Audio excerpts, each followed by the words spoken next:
Kalau sudah dapat kita akan baca secara bergantian.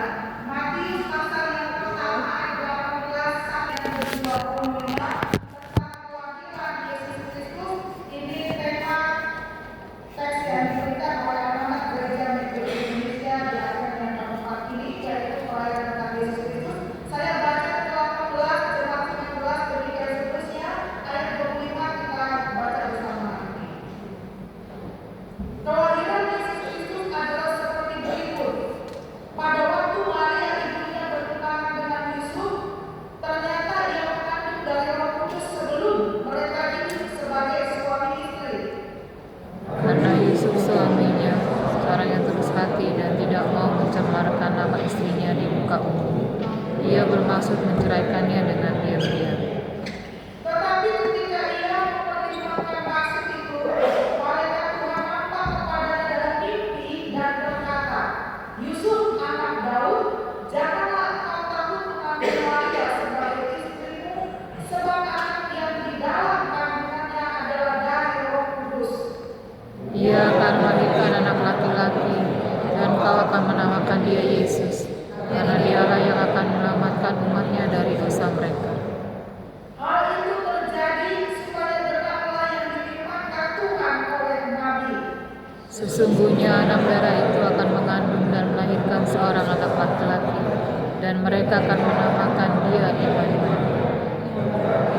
Allah menyertai kita. Sesudah mau dari tidurnya, Yusuf berbuat seperti yang diperintahkan malaikat Tuhan itu kepadanya, yang mengambil Maria sebagai istrinya. Tetapi tidak bersetuju dengan dia sampai ia melahirkan anaknya laki-laki, dan Yusuf menamakan dia Yesus. Ayat yang ke-23 saya baca kita semua. Sesungguhnya darah itu akan mengandung dan melahirkan seorang anak laki-laki, dan mereka akan menamakan dia yang berarti Allah menyertai kita. Tema pagi ini adalah Allah menyertai kita. Berbahagialah Bapak Ibu yang punya nama Maria, yang punya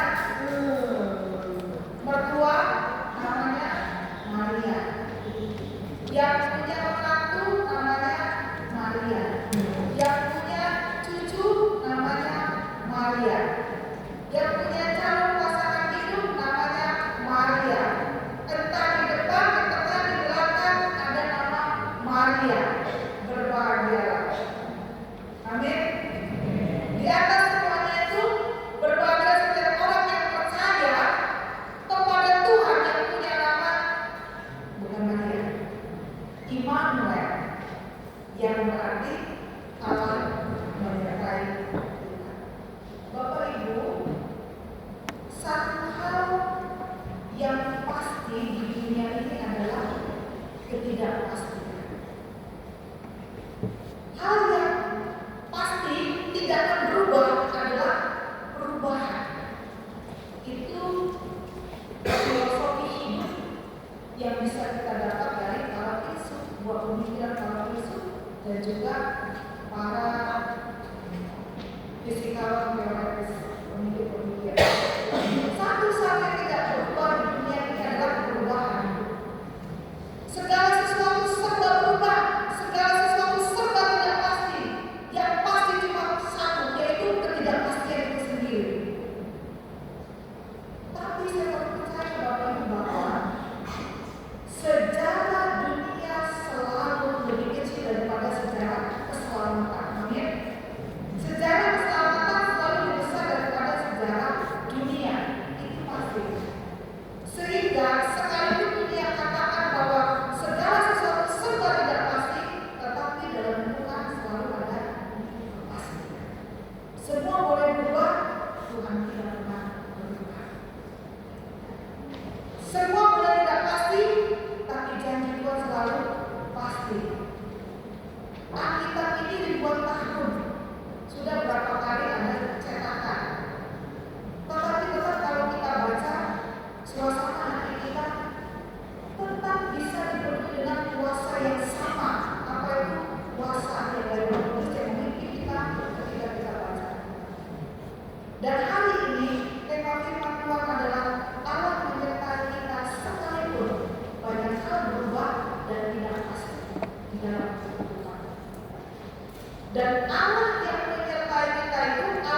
Kita lihat Bapak Ibu dalam Markus 1:18 yang sudah kita baca tadi sampai dengan yang ke-25.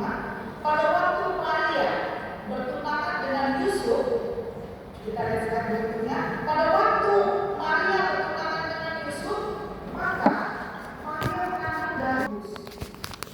Lalu bagi sesuka, Allah menyuruh malaikat Gabriel pergi ke kota Nazaret kepada seorang perempuan yakni Maria yang bertunangan dengan Yusuf dari keluarga Daud. Tuhan tidak pilih ada dia, tapi Tuhan pilih satu Maria yang Tuhan benar-benar khususkan untuk apa? Supaya rancangan keselamatan digenapi. Dan orang itu adalah seorang perawat yang bernama Maria. Lukas pasal 1 ayat 26 sampai 27 mencatat tentang. Lalu kemudian apa yang terjadi ketika malaikat Tuhan datang kepada Maria seperti khotbah tadi malam, karena konteksnya sama Bapak Ibu, ini sambungannya ya. Ketika malaikat Tuhan datang kepada Maria menceritakan tentang rencana Tuhan itu, Maria kaget, tapi juga masih bergumul dalam keadaan status masih bertunangan. Dia tahu bahwa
Yang ke-20 itu dikatakan, tetapi ketika pertimbangan kasus itu mulai datang, Tuhan malaikat Tuhan nampak kepada Yusuf dalam mimpi berkata, Yusuf anak Daud, jangan engkau takut mengambil Maria sebagai istrimu, sebab anak yang dalam kandungannya adalah dari Roh Kudus. Nah, sampai di situ waktu kita sebutkan Yesus itu, ternyata ketika ada orang yang tulus hatinya, Tuhan selamatkan bukan hanya orang itu saja, tetapi circle-nya orang tersebut. Nama baik keluarga besarnya Tuhan selamatkan. Tapi ada yang mau saya sampaikan Bapak Ibu, malaikat Tuhan nampak kepadanya dalam mimpi dan berkata, malaikat Tuhan nampak kepadanya dalam mimpi dan berkata, jangan ada orang berkata, aku berfungsi. Tuhan berbicara kepadaku. Tuhan bicara kepadaku dalam mimpi. Tuhan tidak bicara dalam mimpi. Ya. Malaikat Tuhan nampak kepadanya dalam mimpi dan berbicara. Malaikat Tuhan, utusan Tuhan. Jadi bukan Tuhan. Jangan ada orang yang begini, aku mimpi Bu Pendeta. Apa itu mimpinya? Ini Bu Pendeta, kalau potong rambut nanti Bu Pendeta sakit 7 bulan. Ini saya takut potong rambut. Jangan percaya dengan mimpi ya. Tapi saya mau bilang, kepada orang yang tulus hati, yang takut akan Tuhan, tunduk patuh percaya betul kepada Tuhan, maka Tuhan akan memimpin langkah orang itu sekalipun tidak ada orang yang memberitahu Tuhan. Sekalipun tidak ada satu manusia yang membimbing, tetapi Tuhan utus malaikatnya berbicara kepada Yusuf dalam mimpi. Kenapa? Karena rencana Yusuf ini ada dalam pikirannya. Aku akan ceraikan Maria secara diam-diam supaya Maria tidak malu, aku tidak malu, semua kami akan selamat mengalami Yesus. Manusia tidak ada yang tahu dalam pikiran Yusuf, tapi Tuhan tahu. Sehingga tidak ada manusia yang mau Yusuf, tapi Tuhan datang melalui malaikat yang berbicara kepada Yusuf dalam mimpi. Akhirnya apa yang terjadi? Ya Yusuf melakukan apa yang diperintahkan oleh Tuhan melalui malaikat. Sampai di situ kita sudah Tuhan Yesus Kristus. Sekarang lagi, ketika kita memilih untuk percaya kepada Tuhan, Tuhan punya rancangan keselamatan atas hidup kita. Tuhan tidak pakai orang lain, tapi pakai kita. Tuhan tidak pilih keluarga lain, tapi pilih keluarga kita. Tuhan tidak pakai rezeki orang lain, tapi pakai rezekinya kita. Tuhan tidak pakai kesehatan orang lain, tapi pakai kesehatan kita. Tuhan tidak pilih kebahagiaan orang lain, tapi Tuhan pilih kebahagiaan kita. Dan Tuhan dalam tanda petik pinjam. Saya pakai itu dalam pinjam, tapi itu bukan pinjam. Tapi Tuhan betul-betul ambil semua yang milik kita itu untuk jadi bahan rancangan keselamatan Tuhan. Maka percayalah bahwa Tuhan selalu akan menyertai, tidak akan membiarkan dan tidak akan mempermalukan. Kalau tiba-tiba Tuhan pakai keluarga kita untuk Tuhan nyatakan rancangan keselamatan tentang suatu hal, lalu kita katakan kenapa harus keluarga itu dan kenapa keluarga lain, maka apa yang harus kita lakukan? Inilah untuk tulus seperti Yusuf dan Tuhan. Inilah untuk tulus hati, inilah untuk ikhlas. Tulus hati itu luaskan ikhlasmu, luaskan hatimu, supaya apa? Supaya Tuhan bisa bekerja dengan sempurna di wadah hidup. Kalau kita sebutkan Yesus Kristus dan ini yang sungguh bagi saya berkesaksian. Immanuel, Allah yang menyertai. Kalau Tuhan pinjam kesehatanmu, baru 2 bulan yang lalu aku sakit. Lalu tiba-tiba sekarang Tuhan sakit. Lalu besok siapa lagi yang sakit? Betul ada yang sakit Tuhan. Lalu kita bilang, kenapa harus kesehatan kami Tuhan? Kenapa tidak yang lain? Lalu apa yang kita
Dan saya pikir dari kesaksian kita dari bawah,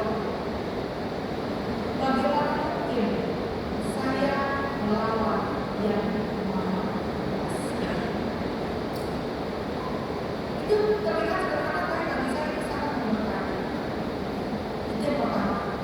Yang kedua, Bapak Ibu, ketika saya sedang punya pertemuan, lalu kemudian ada satu jemaat yang berbuka. Dia pulang dari jalan balik, kemudian saya diskusi. Saya dengar ceritanya, ternyata ya ampun, dari sejak dia kecil sampai kemudian masa remajanya, sampai masa dewasanya, sampai kemudian berumah tangga dan lain sebagainya, ternyata dia juga punya pergumulan, punya fase-fase kehidupan yang sebenarnya itu dengan pergumulan. Sampai saya bertanya kepadanya, lalu bagaimana Bapak bisa melewati itu? Ya saya pikir saya nggak bisa melawan Tuhan dan nggak mau berperang dengan Tuhan, nggak ingin berperang dengan Tuhan. Ini luar biasa sekali. Tampaknya sederhana, tapi bagi saya itu sangat memberkati.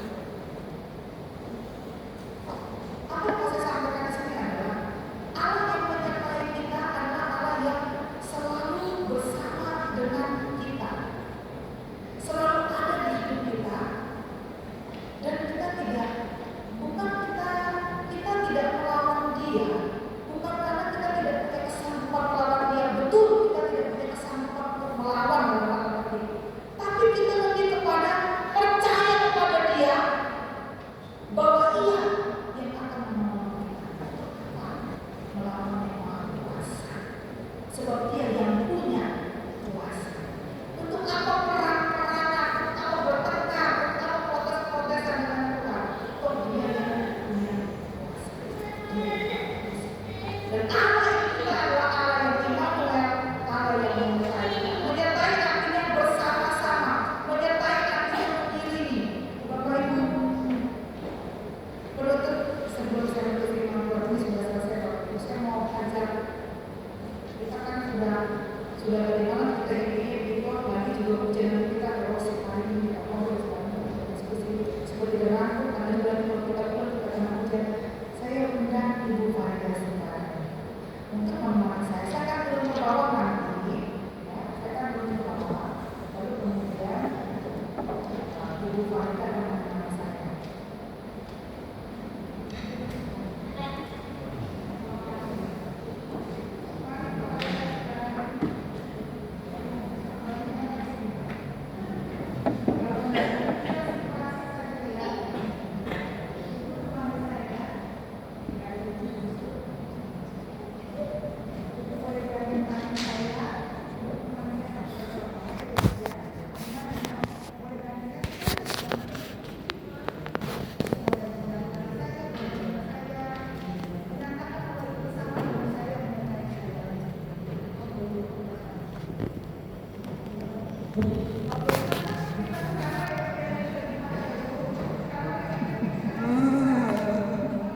Ini penyertaan ya Bapak Ibu ya. Penyertaan itu bersama, penyertaan itu mengiringi. Mengiringi saya. Oke, makasih ya.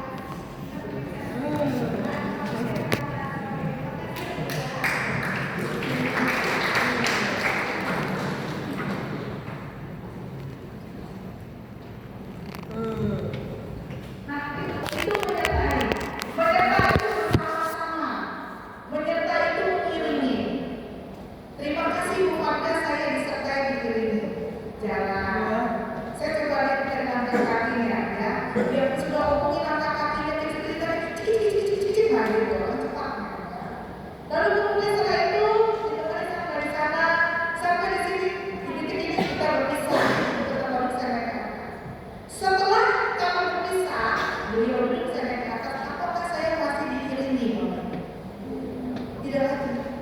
Apakah saya masih bersama dengan Ibu Farida? Tidak lagi.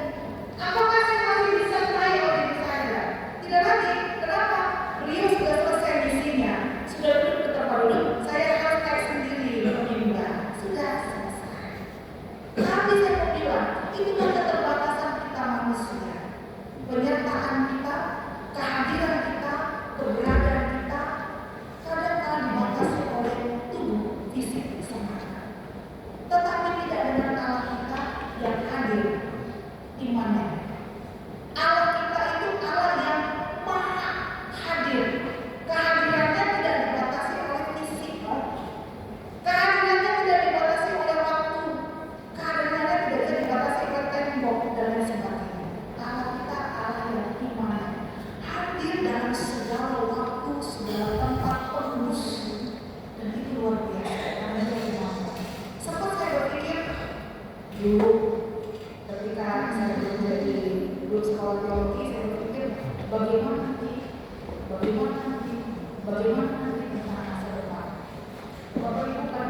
kudus dan sedang tahan.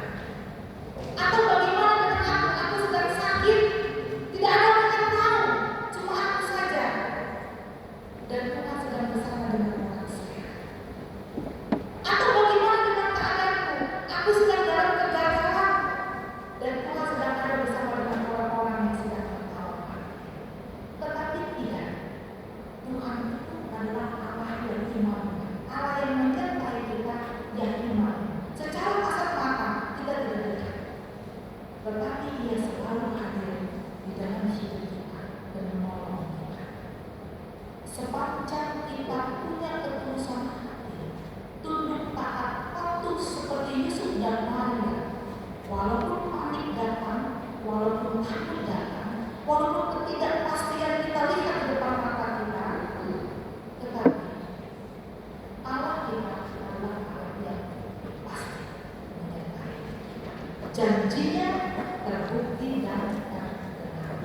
Tuhan menyertai kita saat susah, saat miskin atau kaya, saat sakit atau sehat.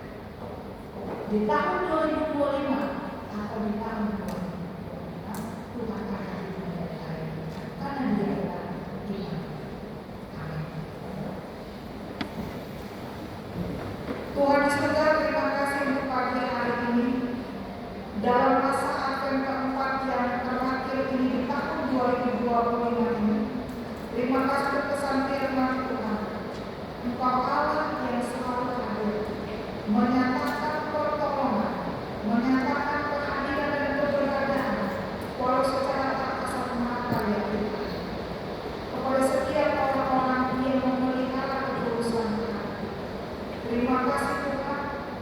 Apapun yang terjadi, situasi keadaan yang ada di hadapan kami tetap akan memelihara ketulusan hati, keikhlasan hati, keluasan hati untuk selalu percaya kepada Tuhan, melihat kepada rencana Tuhan yang selalu lebih besar daripada rencana kami manusia.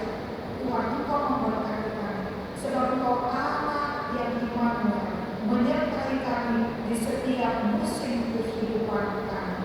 Terima kasih untuk kesaksian demi kesaksian setiap orang-orang yang telah Tuhan pakai untuk memberkati kami. Dialah Tuhan yang selalu menjagakan kami semua, supaya kami selalu tunduk taat percaya kepada kuasa penyertaan Tuhan. Terima kasih untuk firman dalam nama Tuhan Yesus Kristus. Haleluya. Amin.